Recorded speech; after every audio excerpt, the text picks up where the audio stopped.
A group of Trump supporters kicked off a bus tour in Florida on Sunday. Called March for Trump, the group plans to show their support for the president by traveling to 18 states, including battleground states like Georgia and Pennsylvania. One of the event organizers, Amy Kramer, said the presidential race is not over. Regardless of what the mainstream media and the Democrats would like you to believe, it's not over. The people choose the president of the United States, not the media, and we're mad as hell about it. They have, for 4 years, they've tried to overthrow this president, and now they are trying to steal an election, and we're not going to stand for it. And so we are taken to the streets. The group's final destination is Washington, D.C., where they plan to have a march for Trump on December 12th. We want the people to come out and see that, the people are mad, that come stand with us and let our president know we support you, we have your back, and we're not going to let this election be stolen.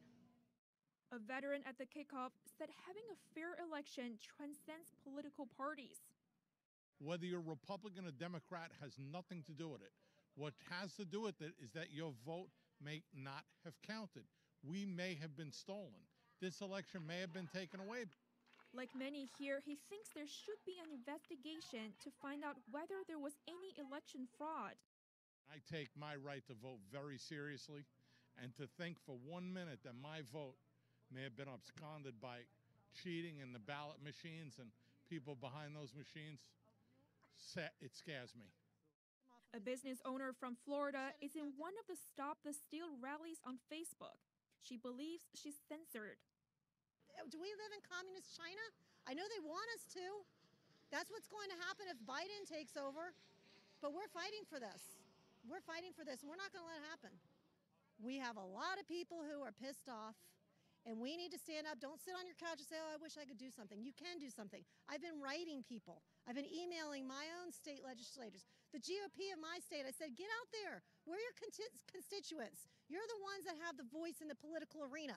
They can't hear us. So you need to contact these people, and the more of us that do it, the more of us that build up the heat, they cannot whimper out. Because guess what? When they're up for re-election and we've got their name that they didn't do what we needed them to do to protect this country, they're voted out. Period. Also at the kickoff is a Floridian who immigrated from China over 2 decades ago. She said she stands for Trump because she wants to deter the influence of communism in the United States. We love America. We love Trump. So we have to stand up for this country. We want freedom. We don't want the United States to turn into China, where the government controls everything. A veteran said this could be the last fight for a fair election. If we don't fix it now, we will never, in the future, be able to have an honest election. The March for Trump group plans to stop by Wilmington, North Carolina this Tuesday. Reporting by Kevin Jia and Juliet Song, NTD News. Okay, so what's the purpose of today's event? So we are a group of patriots that like to flag up on the weekends. We've been doing this now since August, just to show our love and support for our country, for our Constitution, for our military, and for our president.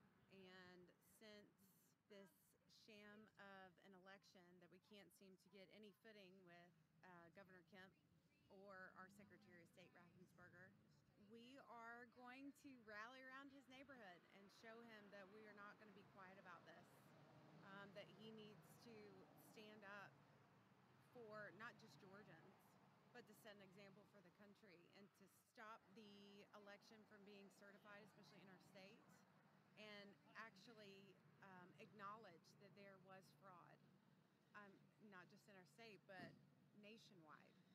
But to acknowledge that there is fraud, that we do have evidence, and we have so many people fighting to expose that, and we don't feel like we're being heard.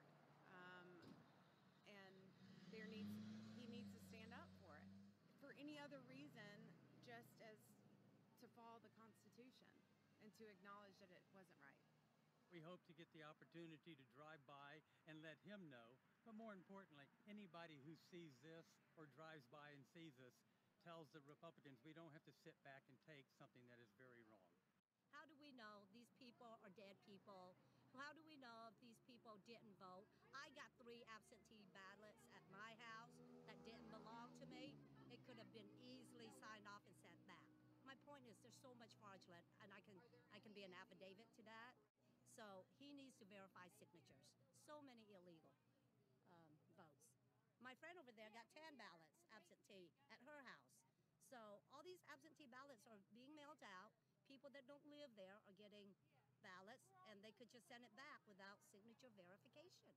So specifically, what do you think Raffensperger should do in this situation? I think he needs to come out and declare that the election that was held in Georgia on November 3rd should be null and void.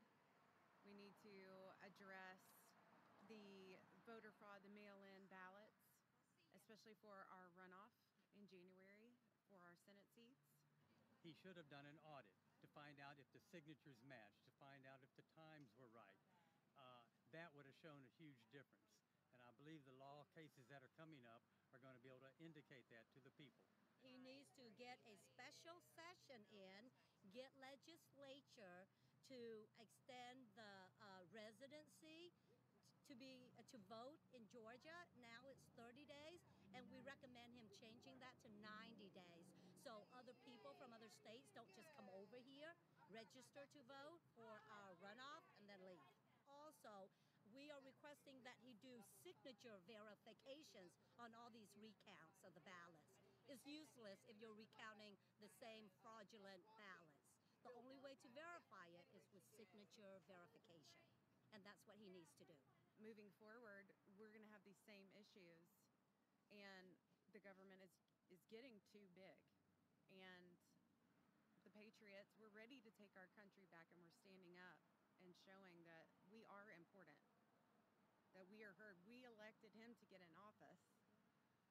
And we also know, I have been born and raised in Snellville, Georgia. My state is a red state, and I know, I've seen the research. I'm an affiant in the affidavits that were filed with Linwood. My state is a red state.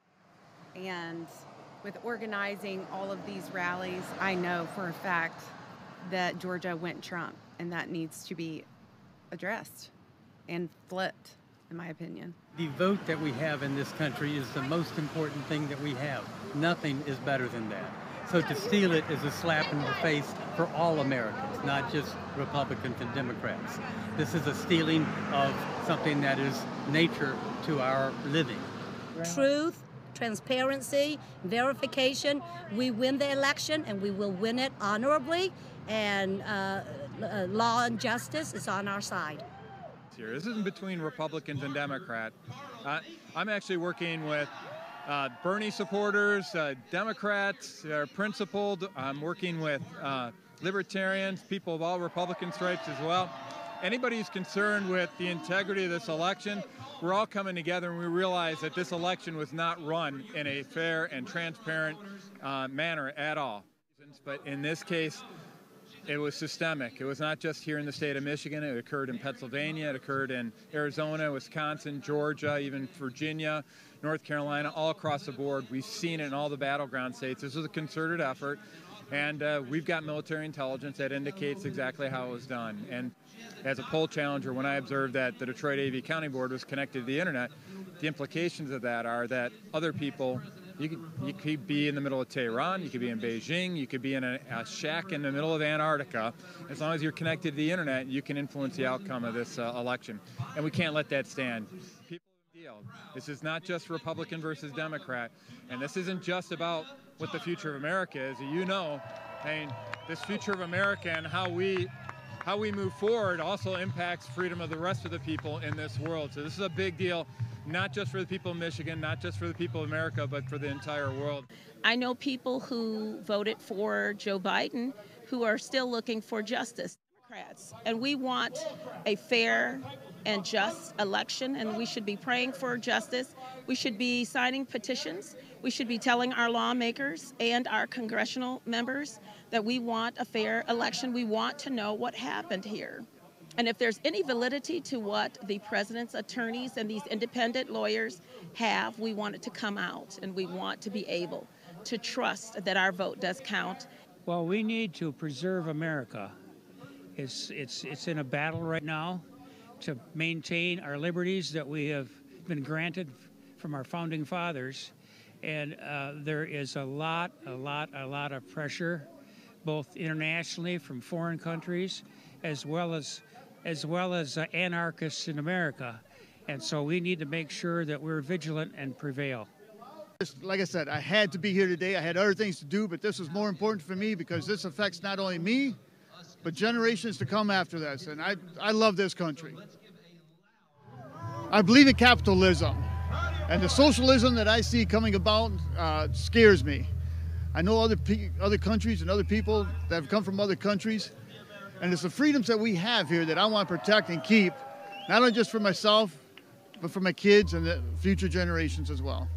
This is a biblical battle because I think this is the first time where people are really starting to wake up and realize there's something really, really wrong going on in our nation. Just not only with the election, I mean, obviously there was a lot of fraud that went on with the election, but there's been things wrong with our nation for quite some time that have led us up to this point. My biggest worry is for the future of our children.